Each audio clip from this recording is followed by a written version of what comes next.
आता जो काही एक ताळमेळ आलेला आहे निवडणूक रोख्यांचा, त्याच्यात भाजपाकडे किती कोटी आहेत? 8,000 कोटी. आणि काँग्रेसकडे किती आहेत? 800 कोटी. मग कोणी देशाला लुटला? यांची जी काय मिजाज आहे, आपकी बार 400 पार, मी म्हणतो आपकी बार भाजपा तडीपार. या घोषणा द्या, आपकी बार जोरात, आपकी बार भाजपा तडीपार. कसले 400 पार होता ते बघतो मी तुम्हाला. मुंबईतला एक माणूस ज्याच्यावरती भाजपानेच आरोप केले होते बेहिशोबी संपत्ती गोळा केली म्हणून, तो मुंबईत राहणार माणूस कृपाशंकर सिंह, त्याचं पहिल्या यादीत नाव आहे, पण निष्ठावंत नितीन गडकरींचं नाव नाहीये. निखिलजी, तुमच्याप्रमाणे माझाही, माझ्याप्रमाणे यांचाही आणि यांच्याप्रमाणे या कॅमेऱ्याच्या पलीकडे बसलेल्या लोकांचा आजच्या या दृश्यावरती विश्वास बसत नसेल. कारण समाजवादी आणि हिंदुत्ववादी हे एका व्यासपीठावरती कसे? बरं, ते तर बाजूला ठेवा. एका वेळेला आमच्याशी रोज काही ना काहीतरी करून कुरापत्या काढून झगडा करणारे निखिलजी आणि कपिल पाटील हे आमच्या समोर होते. ते आमच्या दोन, माझ्या उजव्या बाजूला आणि डाव्या बाजूला कसे? कारण आता वेळच तशी आलेली आहे. कपिलजी, तुम्हाला मी खास धन्यवाद देतो, तुमचं अभिनंदन करतो.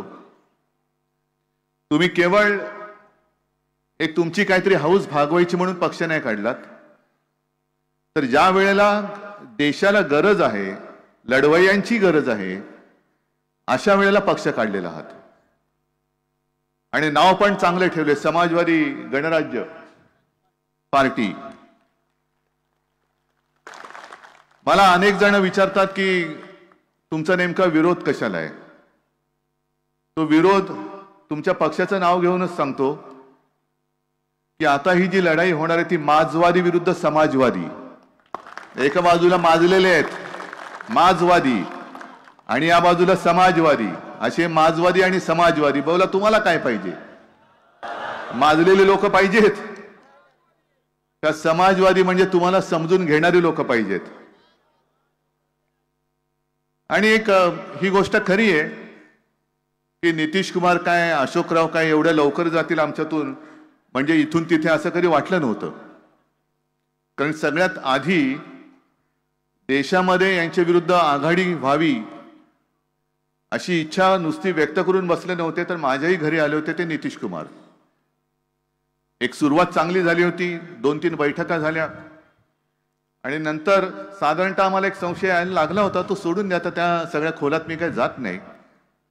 पण कपिलजी, तुमचे आजही तिकडे बिहारमध्ये संबंध आहेत. माझं मत आहे, तुम्ही त्यांना सांगा ज्या ज्या वेळेला मोदीजी येतील बिहारमध्ये तेव्हा त्यांना तो एक व्हिडिओ आहे, आज सुद्धा युट्यूबवर अवेलेबल आहे, नसेल तर मी देतो.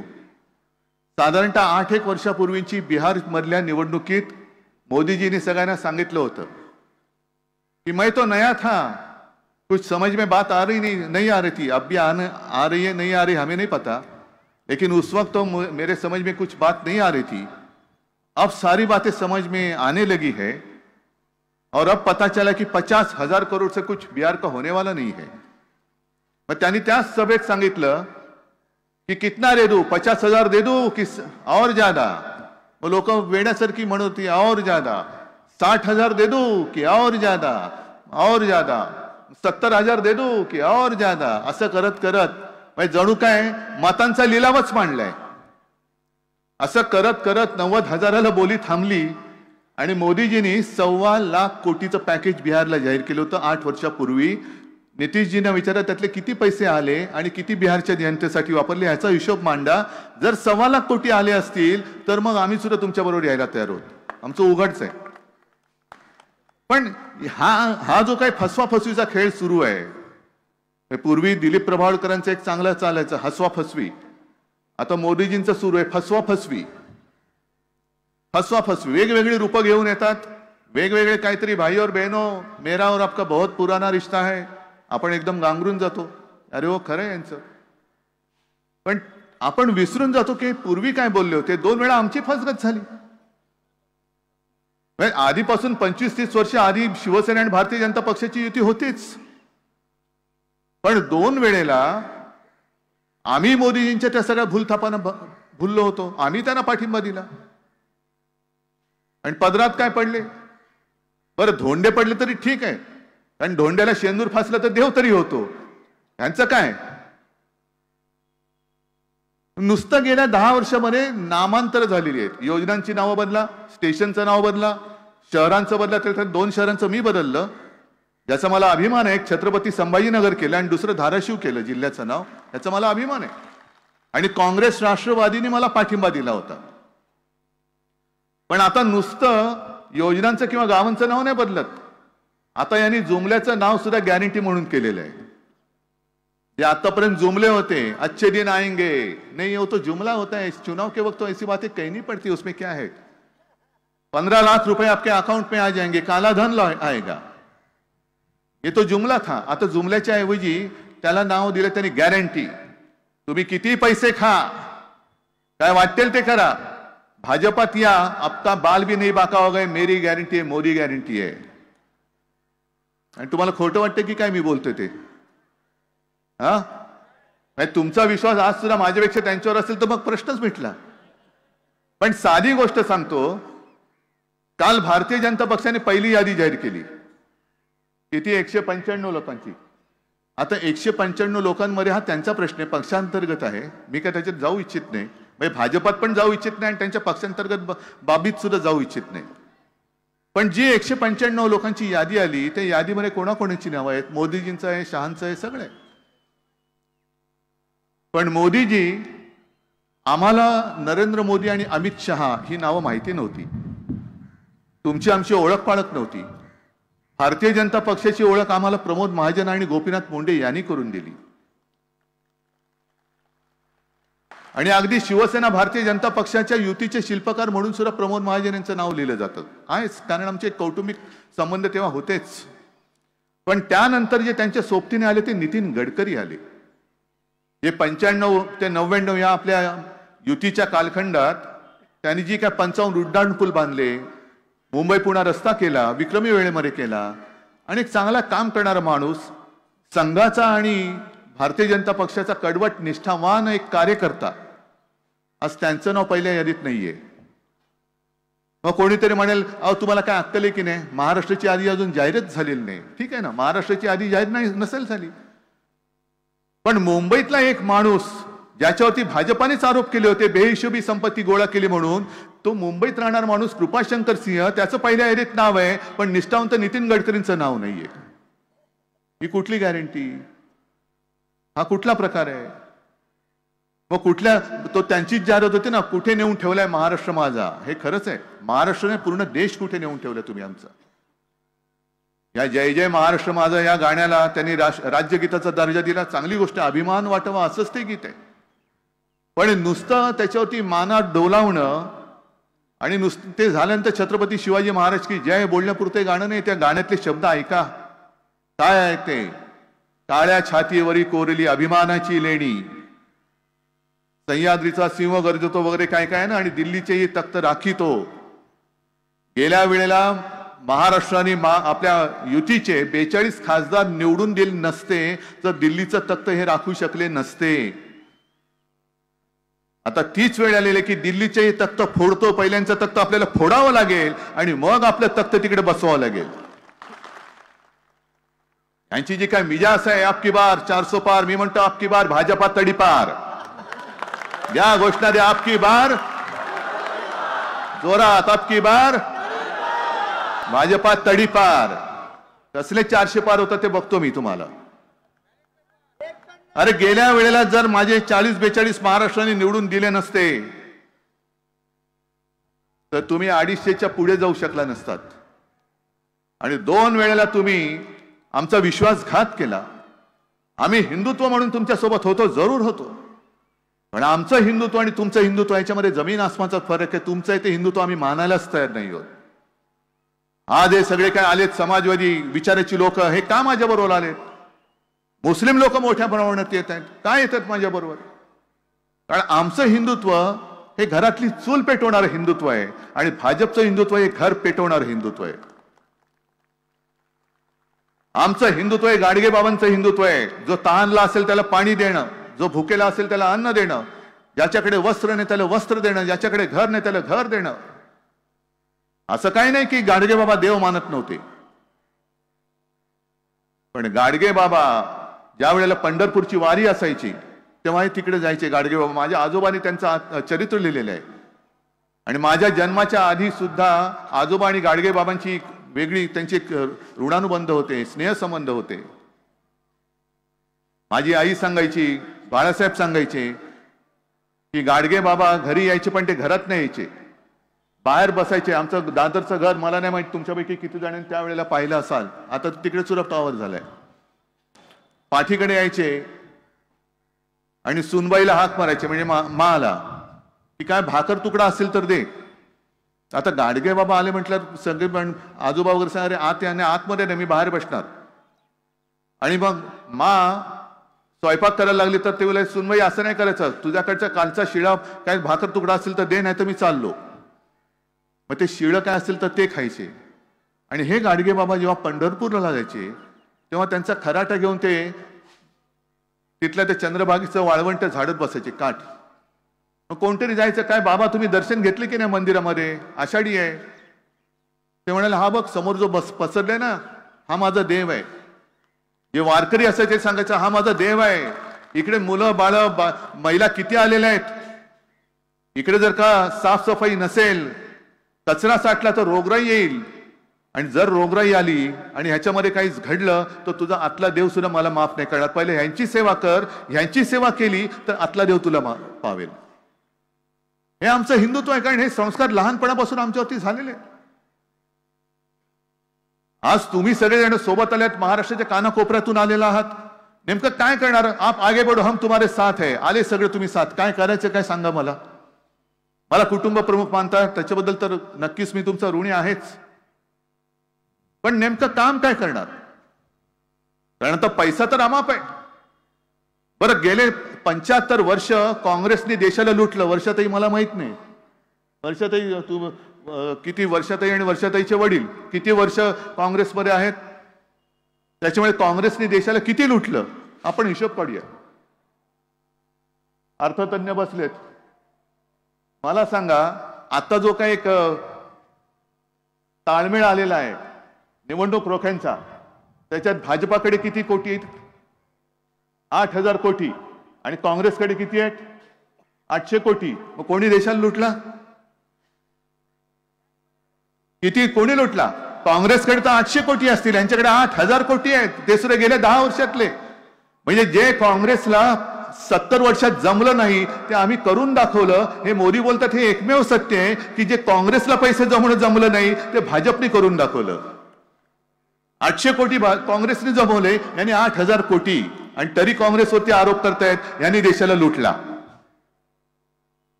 संपूर्ण एक असं वातावरण करायचं आणि ह्या पैशाचा वापर किंवा गैरवापर प्रचंड मोठ्या प्रमाणाची जाहिराती करून करायच्या.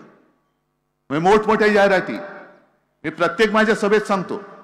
एखाद्या महिलेचा, गरीब महिलेचा फोटो लावायचा आणि त्याच्याबरोबर बाजूला लिहायचं, अशा 50 लाख कुटुंबियांना प्रधानमंत्री आवास योजनेमध्ये घर मिळालं. अशी ती महिला असते की जी कुठे शोधायची म्हटलं तरी सापडणार नाही. पण गेल्या वर्षी एका न्यूज चॅनलने त्याचा पाठपुरावा केला आणि त्या बाई बंगालमध्ये सापडल्या, लक्ष्मीबाई त्यांचं नाव. मग त्यांच्या घरी गेल्या, मोठ्या एका पेपरमध्ये फुल पेज जाहिरात आलेली. त्या लक्ष्मीबाईंचा फोटो, मोदीजींचा फोटो. आणि गेल्या वर्षी असं लिहिलं होतं की असं जवळपास 24 लाख कुटुंबियांना मोदीजींनी छप्पर दिलं. मग त्या वार्ताहर बाई होत्या, त्या घरी गेल्या शोधत. आणि मग त्यांनी विचारलं की आपका नाम लक्ष्मीबाई है? हाँ. आपकी तस्वीर आई है? हाँ. कुछ लोगों ने मुझे सुबह उठा तो मुझे पता चला, कुछ लोगों ने कहा कि आपकी फोटो आई है. तो ये फोटो कब ली? तो हमें पता नहीं ये कब ली. तो आपको क्या घर मिला?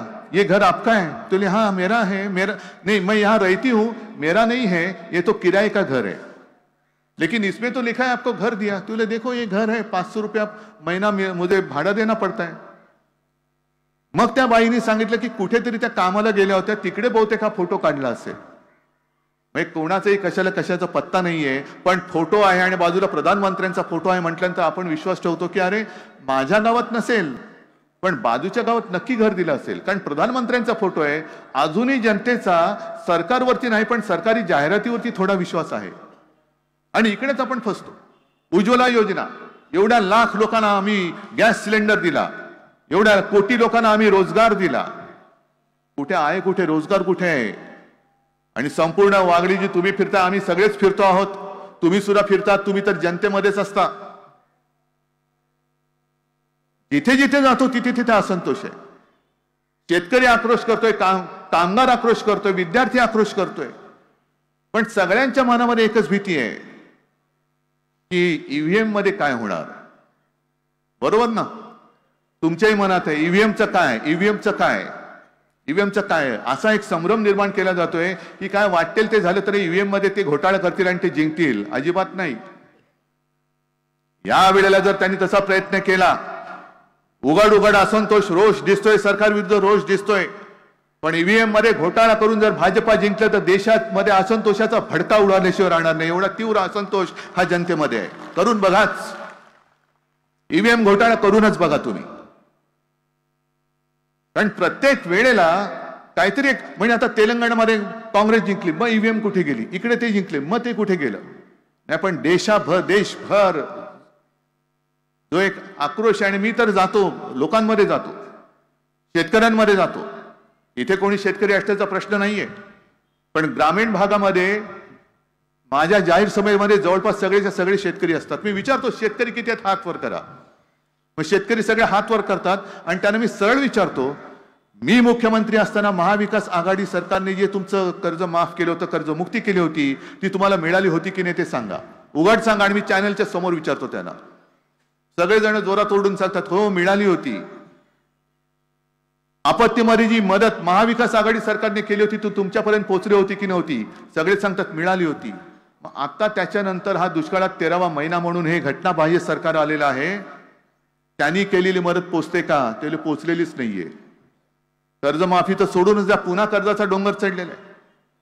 कपिलजी तुम्ही सांगत होता हे किती, म्हणजे अख्खी रात्र जाईल, पण ह्या सरकारची सगळी सरकारचा नाकर्तेपणा सांगायला गेलो तर रात्र पुरणार नाहीये. आणि ही लढाई ज्या वेळेला मला आश्चर्य वाटतं की काही सुशिक्षित लोक विचारतात की तुमच्याकडे पर्याय कोण आहे. म्हटलं हा प्रश्न तुम्ही भाजपला विचारा, भाजपकडे पर्याय कोण आहे. कारण स्वतः नरेंद्र मोदींनी सांगितलं की एकच प्रॉडक्ट किती वेळा लॉन्च करणार. हीच परिस्थिती भाजपची, एकच प्रॉडक्ट किती वेळा घासून पुसून पुन्हा पुन्हा लॉन्च करणार. गेल्याही वेळेला तेच, त्याच्याही गेल्या वेळेला तेच. म्हणजे जणू असं काही ते प्रॉडक्ट लॉन्च करतात की हा अल्लाउद्दीनचा जादूचा दिवा आहे, घासला की तुमचं स्वप्न साकार होईल. पण किती वेळा घासा, हात जिजला, पण अजून स्वप्न काय, त्यातून काही थापांशिवाय दुसरं काही बाहेरच पडत नाहीये. माय भाजपाकडे मोदींना पर्याय आहे. आणि आम्ही जे सगळे एकत्र येतो एका विचाराने येतो आहोत, ते मोदींविरुद्ध येत नाही आहोत, ते हुकुमशाही विरुद्ध येतो आहोत. हुकुमशाही, आम्हाला या देशाला हुकुमशाह नको आहे. आणि हुकुमशाहीला एकच पर्याय होऊ शकतो आणि होतो तो म्हणजे लोकशाही. आम्हाला लोकशाही या देशातली टिकवायची आहे. हाच आमचा पर्याय आहे. आमच्या डोळ्यासमोर मोदी किंवा भाजप नाही, तर त्यांची ती हुकुमशाही वृत्ती आहे. आणि त्या वृत्तीला पर्याय देण्यासाठी आम्ही भले थोडे विचारांनी वेगळे वेगळे असलो तरी देशभक्त म्हणून आम्ही एकत्र आलेलो आहोत. आज आम्ही सगळे देशभक्त आहोत, सगळे आहेत. मी तर सगळ्या राज्याला आवाहन करतोय, कारण देश खूप मोठा आहे. ठेवा तूर्त या निवडणुकीपुरतं तुमचं जात पात धर्म सगळं बाजूला ठेवा आणि देशभक्त म्हणून एकत्र या आणि पहिल्या देशाला वाचवा. कारण देश टिकला तर आपण टिकू, आणि आपण टिकलो तर मग धर्म कसा टिकवायचा तो आपण कधी बघू शकतो. आता देशाला वाचवणं हाच आपला धर्म आहे. आणि जे माझे आजोबा सांगायचे की पहिल्यांदा देश डोळ्यासमोर ठेव. देश, आशीर्वाद द्यायला देव पाठीशी पाहिजे, पण देशसेवा आणि देश हा आपल्या नजरेसमोर असला पाहिजे आणि आशीर्वाद देणारा देव हा पाठीशी असला पाहिजे. आज हे लोक देव समोर ठेवतायत आणि देश कुठे टाकलाय हे त्यांना सुद्धा कळत नाहीये. नुसतं राम नामाचा जप करताय. आणा ना राम राज्य, आणा. मग तुम्ही मणिपूरमध्ये जाऊ शकला नाहीत, पण लक्षद्वीप मध्ये जाऊन पाणबुड तिकडे डुबून आलात, पाण्याखाली जाऊन आलात. द्वारकेत तिकडे पाण्याखाली जाऊन आलात, समुद्राच्या तळाला जाऊ शकता, पण मणिपूरमध्ये जाऊ शकत नाही. राम राज्य आणि प्रभू रामचंद्राला देव का मानतो? कारण त्यांनी त्याचा कारभार केला होता. तुमचा नुसताच भार आहे, कारभार कुठे? हे राम राज्य नाही. आम्हाला नुसतं प्रभू श्री रामचंद्र नाही, आम्ही राम, सीता, लक्ष्मण, हनुमान सगळ्यांचे आम्ही पुजारी आहोत, सगळ्या देश आणि जगातले सगळे करोडो लोक त्यांना रामाची भक्ती करायला सांगण्याची भाजपनी गरज नाहीये. राम राज्य कसं असायला पाहिजे हे मला वाटतं त्यांनी आता जरा देशातली जनता त्यांना घरी बसवेल तेव्हा रामायण त्यांनी परत वाचावं. का रामाची भक्ती आज सुद्धा केली जाते. छत्रपती शिवाजी महाराजांबद्दल सुद्धा त्यांचा गनिमी कावा एक प्रकार होता. गनिमी कावा, कारण समोरचा शत्रू तुल्य फार मातब्बर होता. म्हणजे आज जसा भारतीय जनता पक्ष आहे, पैशाने मजबूत आहे, शासकीय यंत्रणा त्यांच्या दाराशी झाडलोट करतायत. आमच्याकडे काय आहे, तुमच्याशिवाय आमच्याकडे काय आहे, तुम्हीच आमचं सैन्य, तुम्हीच आमचं शस्त्र, तुम्हीच आमचं भांडवल आणि तुम्हीच आमची संपत्ती.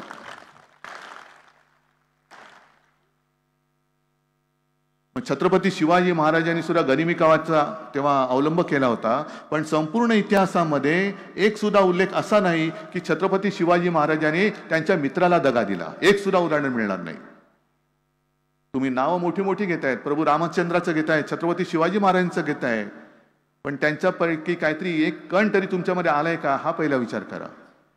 आणि म्हणून मला तुम्हाला सगळ्यांना सांगायचं की ही लढाई, मला एका गोष्टीचं नक्की समाधान आहे. माझ्या आधी देखील मुख्यमंत्री झाले, माझ्या नंतर तर घटनाबाह्य झालेच आहेत, उद्याही होतील. ही मुख्यमंत्र्यांची यादी आणि मुख्यमंत्र्यांची पाठी वाढत जाईल. पण संपूर्ण महाराष्ट्रामध्ये कुटुंबातील एक हा जो तुम्ही मला सन्मान दिलेला आहे, हे सौभाग्य दुसऱ्या कोणत्याही मुख्यमंत्र्याच्या नशिबी अजून तरी आलेलं नाहीये. आणि म्हणूनच हे लढाईला मैदानात उतरलेलो आहे. कपिल जे आहेत, निखिल जे आहेत, सगळेच व्यासपीठावरील मान्यवर त्यांच्या परीने मातब्बर आहेत. तुम्ही सगळेजण आलेला आहात. ही लढाई माझी एकट्याची नाहीये. उद्धव ठाकरेला परत मुख्यमंत्री व्हायचे, उद्धव ठाकरेला पंतप्रधान व्हायचे, म्हणून ही लढाई नाहीये. ही लढाई तुमच्या भावी पिढ्यांची आहे. तुम्ही विचार केला पाहिजे की तुमच्या ज्या पिढ्या ज्या आणखीन 20 वर्षांनी 50 वर्षांनी या देशात राहणार आहेत, त्या लोकशाहीतेने राहायला हवं का हुकुमशाहीमध्ये राहायला पाहिजे हे तुम्ही ठरवायचंय. आणि तुमचं मत तुम्ही द्या. ज्याला हुकुमशाही, मी तर म्हणतो हुकुमशाही प्रेमी आणि लोकशाही प्रेमी अशी ही लढाई आहे. आणि मला खात्री आहे की ज्या पद्धतीने उत्स्फूर्त प्रतिसाद मिळतोय, भारत मातेची जी कूस आहे ती एवढी अजूनही निर्वंश होण्यासारखी नाहीये. या भारत मातेच्या पोटातनं अनेक क्रांतिकारक जन्माला आलेले आहेत, विचारवंत आलेले आहेत. मगाशी तुम्ही सगळ्यांचा उल्लेख केला, विवेकानंद, शाहू फुले, आंबेडकर, मोठी कितीतरी यारे. तीच भारत माता ही गुलामगिरी पुन्हा स्वीकारू शकणार नाही. आणि गुलामगिरीचा अंत करण्याची कदाचित मोठी जबाबदारी ही छत्रपती शिवाजी महाराजांनी आपल्यावरती सोपवली नसेल ना. कारण पूर्वी सगळेजण होऊन गेले. अगदी आणीबाणीच्या काळामध्ये सुद्धा दिग्गज साहित्यिक सुद्धा उतरले होते. पु ल देशपांडे होते, दुर्गाबाई भागवत होत्या, मोठमोठे विचारवंत होते, जयप्रकाश नारायण होते. अंधेरे में एक प्रकाश. आता हा प्रकाश आपल्याला पुढे न्यायचा आहे. आणि ही जबाबदारी कदाचित मोठी ऐतिहासिक जबाबदारी की भारतामध्ये हुकुमशहा जन्माला येताच क्षणी कसा गाडला जातो आणि या पिढीने तो कसा गाडून दाखवला हे दाखवण्याची जबाबदारी आपल्यावरती आलेली आहे. आणि एवढ्या मोठ्या संख्येने तुम्ही आलात. मला खात्री आहे जे बिहारमध्ये होतं असं म्हणतात की बिहारमध्ये तेव्हा ती सुरुवात झाली होती गांधी मैदानापासून. पण माझा महाराष्ट्र सुद्धा देशाला दिशा दाखवतो आणि महाराष्ट्र जे करेल ते संपूर्ण देशासाठी करेल. आणि पहिला हुकुमशाहीचा पराभव, पहिला हुकुमशाहीचं थडगं हे छत्रपती शिवरायाचा महाराष्ट्र बांधून दाखवल्याशिवाय राहणार नाही. हा एक आत्मविश्वास बाळगतो. तुम्हाला सगळ्यांना धन्यवाद देतो, शुभेच्छा देतो. जय हिंद, जय महाराष्ट्र. तुम्ही पाहत आहात विस्टा न्यूज मराठी.